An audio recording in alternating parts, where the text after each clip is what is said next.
UK COVID-19 death toll rises above 32,000, highest in Europe. Data.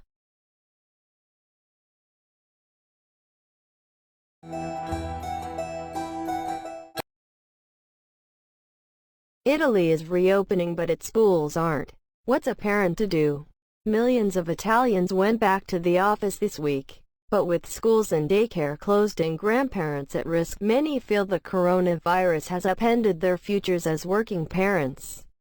Rome. When Chiara Monti went to her office on Monday morning, she joined millions of Italians returning to work after nearly 2 months of being on lockdown because of the coronavirus. And when she arrived, she immediately went to the personnel office and asked to have her hours reduced. Like many working parents, Ms. Monti faced a dilemma: how to ease back into her professional life when her 3 young children still can't go to school. Italy, once the epicenter of the coronavirus outbreak in Europe, became the first European country to impose national lockdown restrictions on March 10th. On Monday, it lifted some of those restrictions, and around 4 million Italians returned to work, with more to follow. But schools, nurseries, daycares and summer camps have remained closed.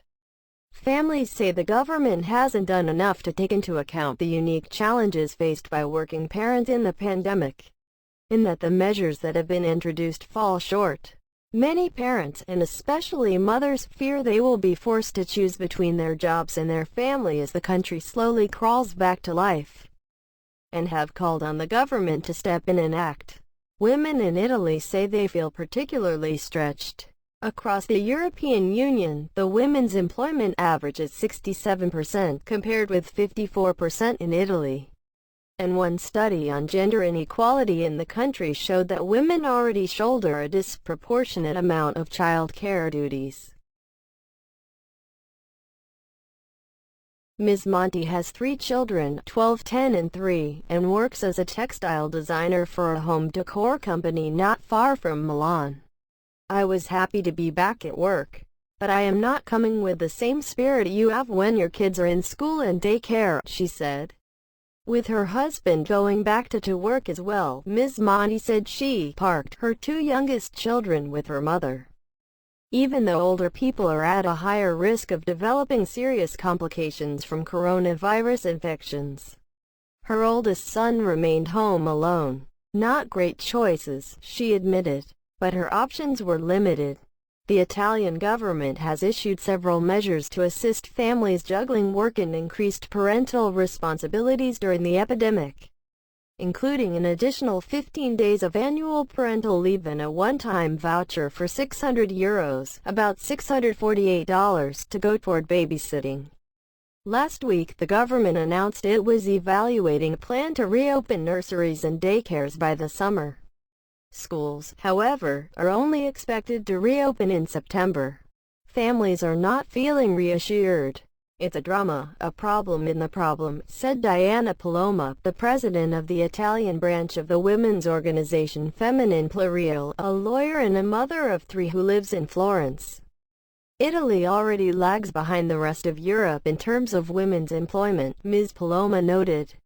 The current situation left many Italian women exposed and at risk of going back to the Middle Ages or the 1950s, she said. During the lockdown, Ms. Paloma found herself homeschooling her elementary school-aged child, for whom distance learning was a challenge. That and the demands of a 2-year-old toddler made it difficult for her to work from home. "My clients pay for my time," she said. "It's not right for the government to dump everything on the shoulders of the family. It's basically free work," she said. "It's unacceptable." An article published last month on LaVoce.info, an Italian website, showed that 72% of those expected to return to work on Monday would be men, as restrictions on construction sites and factories where jobs are traditionally held by men were among the first to be lifted. The situation, the authors wrote, would end up increasing the workload of women at home, where they are already responsible for much of the child care. And many women are speaking out, with the Prima la Scuola School First Committee Christina Taliabu has been lobbying the government to reopen schools safely or find a better solution for parents going back to work. Ms. Taliabu also helped launch a social media campaign called #NonsasYamo, or We Are Not Here, a reference to the fact that families with children aren't fully being taken into consideration as restrictions are lifted. Despite the proliferation of task forces, committees and commissions to help the government make decisions in response to the pandemic, she said, the results have been really poor for families. The country's Minister for Equal Opportunities and the Family, Elena Bonetti, agrees. It's true that the measures are not enough, she said in an interview. I told the government forcefully that we needed long-term strategies. Ms. Bonetti said she had outlined a plan to extend parental leave, renew the babysitter voucher, and provide a monthly child benefit check to families through the end of the year. But her demands fell on deaf ears. Right now, Italian families are living in a situation of great uncertainty, Ms. Bonetti said. Families needed to feel supported not only during the lockdown, but after, she added. Italy has one of the lowest fertility rates in Europe. If those numbers were to decrease even further as a consequence of growing uncertainty among potential parents, it would be a disaster, Ms. Bonetti said. Diana De Marchi, a municipal councillor for the Democratic Party in Milan, said it was telling and shameful that so few women had been included in the various committees advising the government during the crisis. The exclusion, Ms. De Marchi said, reflected a deeply rooted cultural bias that ignored family needs like solutions to child care. Men don't think that the female point of view and experience is necessary, Ms. De Marchi said. On Monday, Prime Minister Giuseppe Conte said he would ask that more women be included on the committees. Government officials in Milan are urging companies to allow people to continue working from home until more solutions are available to families, Ms. De Marchi said. But working from home has its own challenges. You begin to work and your kid wants breakfast, and then it's a continual, "Mom, where's this, where's that?"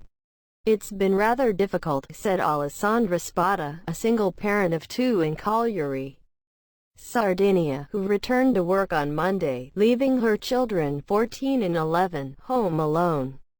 Making the situation even harder, the Italian networks that normally support families like church, after-school programs and sports centers have also shut down.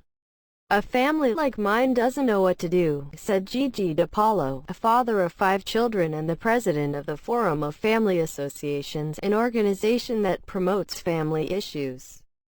While businesses and even self-employed people have been given financial assistance, like state-backed bank loans and suspended tax payments, families have been mostly excluded from those government benefits, Mr. DiPaolo said.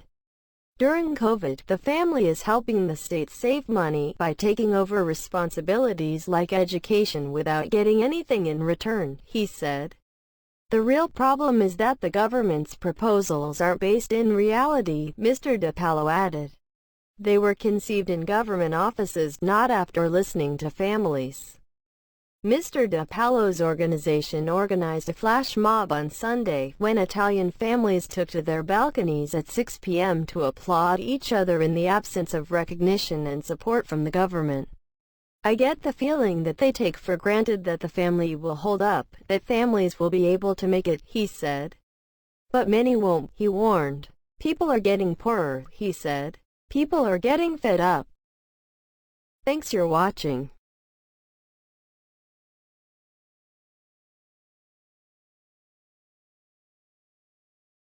Goodbye. See you next video.